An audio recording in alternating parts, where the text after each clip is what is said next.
Bonjour à tous. Comme je vais pas tarder à boucler ma petite ouessante blanche, je me suis dit que ça pourrait être intéressant de faire un petit topo sur l'identification des moutons. Donc pour ça, je vais m'appuyer sur un document qui m'a été envoyé par la Chambre d'agriculture sur l'identification et la traçabilité des ovins. Il est vraiment très bien fait, donc je me suis dit que ça pourrait être intéressant de vous le partager. Pour commencer, l'identification est obligatoire pour tous les ovins sur le territoire français. Même s'il est dans votre jardin, il faut qu'il soit identifié. Tous les animaux nés sur l'exploitation doivent être identifiés avant l'âge de 6 mois. Ça, c'est une obligation aussi. Donc vous avez jusque 6 mois pour boucler vos agneaux s'ils restent chez vous. Pour les animaux que vous vendez qui partent avant l'âge de 6 mois, il faut qu'ils soient identifiés avant le déplacement. Donc ça veut dire que la vente d'animaux non identifiés est interdite en France. Il faut vraiment qu'ils soient identifiés avant de partir. Donc l'identification, elle va permettre de distinguer chaque animal grâce à un numéro qui lui est propre. On va retrouver le numéro d'exploitation, donc qui est le lieu de naissance de l'animal. C'est un numéro qui va le suivre tout au long de sa vie, donc de son lieu de naissance jusqu'à sa destination finale. Ça peut être l'abattoir, ça peut être le jardin de Madame Boulu, ça peut être une ferme pédagogique. C'est un numéro qui va le suivre et qui va tracer tous ses déplacements sur le territoire. L'identification, elle va se faire tout simplement à l'aide de 2 boucles, une conventionnelle qui va être placée sur l'oreille droite et une électronique qui va être placée sur l'oreille gauche. C'est vraiment très important de poser ces boucles. Si l'animal n'a pas ces boucles, il n'est pas considéré comme identifié. Donc des boucles dans le tiroir, ça vaut pas grand-chose. C'est vraiment la pose de boucle, c'est vraiment un acte de propriété. C'est-à-dire que quand vous posez une boucle, l'animal est à vous.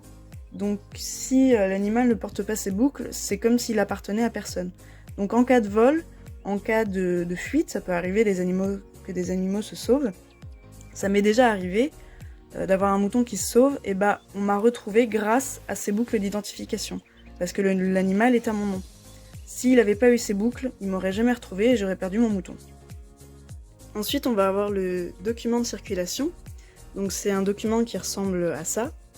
On va retrouver les informations sur le détenteur de départ et le détenteur d'arrivée, à savoir le numéro d'exploitation, le nom, l'adresse et le nombre d'animaux qui vont être déplacés.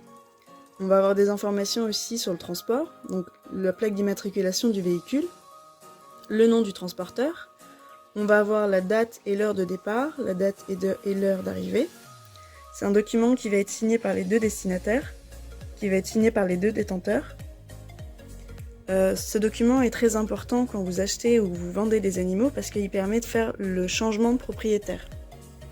Sans ce document, vous ne pouvez pas l'envoyer à votre chambre d'agriculture et ils ne peuvent pas faire le changement de propriétaire.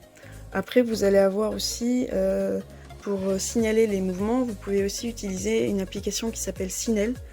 Il faut que je regarde ça un peu plus en détail pour que je puisse regarder comment ça fonctionne. Mais pour l'instant, moi j'utilise des documents de circulation. C'est un document qui va être fait en 5 exemplaires. Vous allez avoir un exemplaire qui va être conservé par le détenteur de départ pendant 5 ans, un exemplaire qui va être conservé par le détenteur d'arrivée pendant 5 ans également. Chaque détenteur va envoyer un double à la chambre d'agriculture pour faire le changement de propriétaire.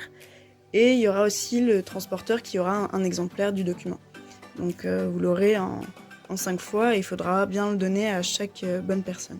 Mais sinon ça reste le même document pour tout le monde. Pour précision, c'est pas un document que vous devez faire, que vous devez remplir à chaque fois que vous allez changer vos moutons de pâture. Hein. C'est pas ça l'idée.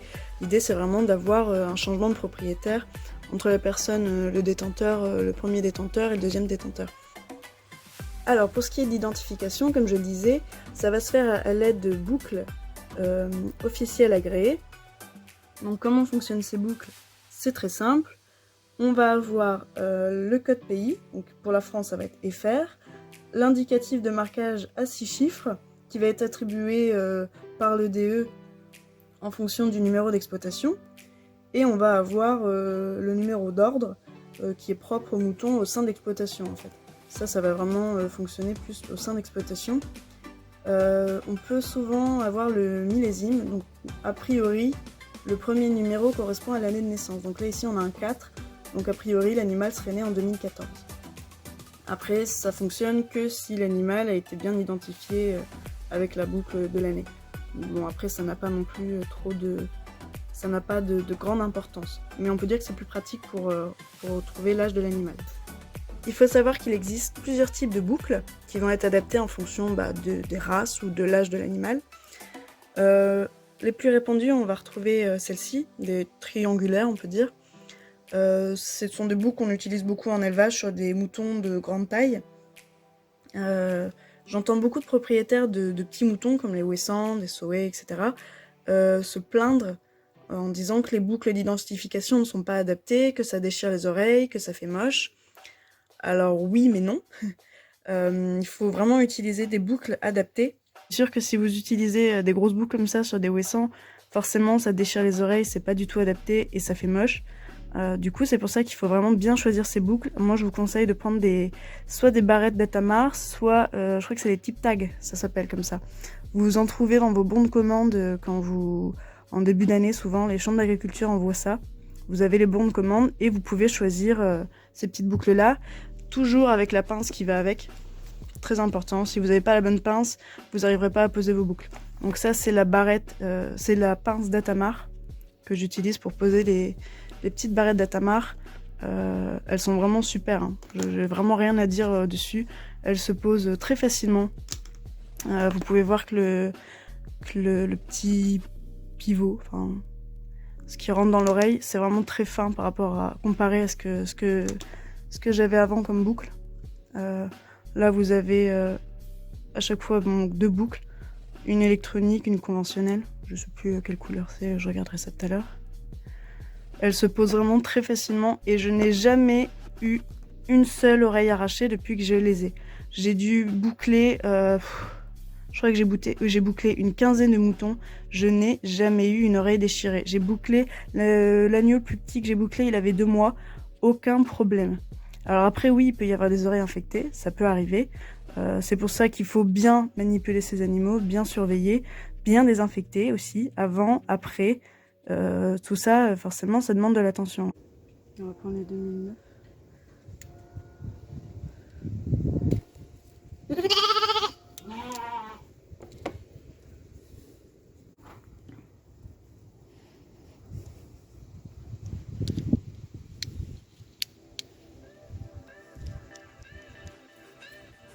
Hop.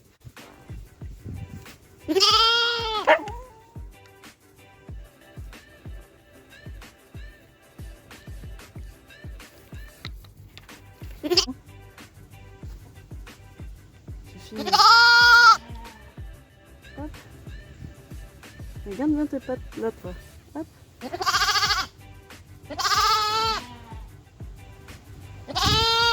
Oh, c'est des petites oreilles quand même. Hein. Hop. Le but c'est de faire bien près de la tête.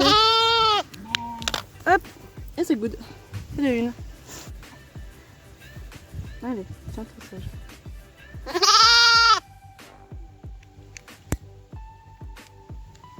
Hop. Allez. Oh, comme ça devrait aller mieux.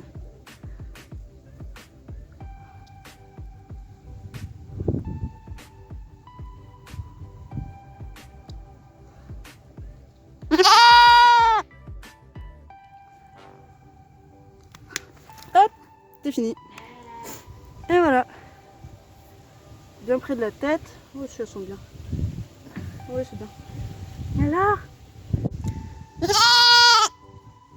hop, voilà, j'ai mis la shot. Je l'ai mis sur les fesses, je la tiens entre mes jambes. Là, je viens de la boucler. Vous voyez, ça saigne pas, hein. Il n'y a pas du tout de saignement, elle n'est pas traumatisée. Ça surprend quand même, hein. Ils doivent le sentir passer, mais il faut bien désinfecter les boucles avant. Et puis là, vous voyez, il n'y a pas de saignement, hein. Donc là, on va passer, on est parti chercher les ciseaux, on les a oubliés. On va couper le bout qu'il y a ici pour pas que ça fasse une boucle. Parce qu'on n'a pas envie que ça s'accroche quelque part, ça risquerait de lui déchirer l'oreille. Et voilà, t'es une grande. Alors on plie l'oreille, on va éviter de couper l'oreille bien sûr. Hop, Juste un petit coup comme ça.